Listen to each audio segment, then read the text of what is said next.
Main area of teaching is administrative law and conflict of laws, and I am not excluded with respect to law and society.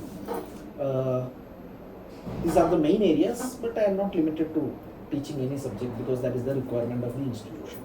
Okay. So I'll start by the first question. The first question is, what is your most important learning in life that you gained after entering the legal profession?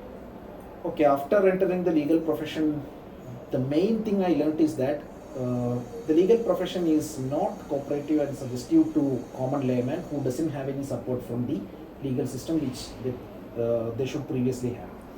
So everything is monitored on the basis of contacts with the judicial system and reputed persons working in higher hierarchy in the legal system, like BCA members, judges, magistrates, or somebody like that.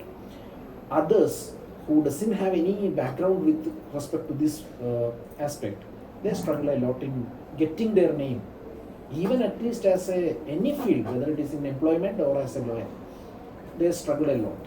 So from that life experience, I would suggest that system, this particular approach of a what you call as a favoritism kind of a thing should change. Okay. So the next question is, what is the change you wish to see in the Indian judicial system? One is regarding transparency and openness. In magistrate appointment and all those things, there is no transparency, no openness, nothing is there. Favoritism is high. The people who are there to recommend for the candidates are getting the position that is informally confined to almost all the states. It is not limited to a particular state, but almost all the states. That is first thing. Second issue that I would like to mention is regarding the gender neutrality. That women judges are very least, and there is, unfortunate to say, that there is no measure to develop the strength of the women judges in the judicial system, and that includes the establishment of Mahila courts. Can you imagine Mahila courts being presided over by male judges? So that logic itself is different, and there is no measures to implement those kinds of projects like establishing Mahila courts in all the states. So these all are the defects that Indian judicial system need to rectify. And LGBT, representation of LGBT is nearly nil.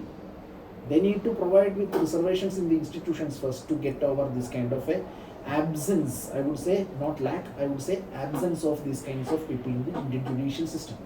Whether it is in the grassroots level or in the higher judiciary, doesn't matter, but there should be their representation. Okay. And the one last question is, what message do you want to convey to the next generation of lawyers or the budding lawyers like myself? See, the present day lawyering is tended towards financial stability rather than profession based. Now it is kind of a business of lawyering rather than profession of lawyering. That I find it in many instances, many occasions, that the students are trying to enter into that kind of a firm where you are paid more rather than not looking into the kind of work they are involved in. Justice is the term that we are linked with lawyering and not financial stability. That kind of a shift has taken place, so you need to go back.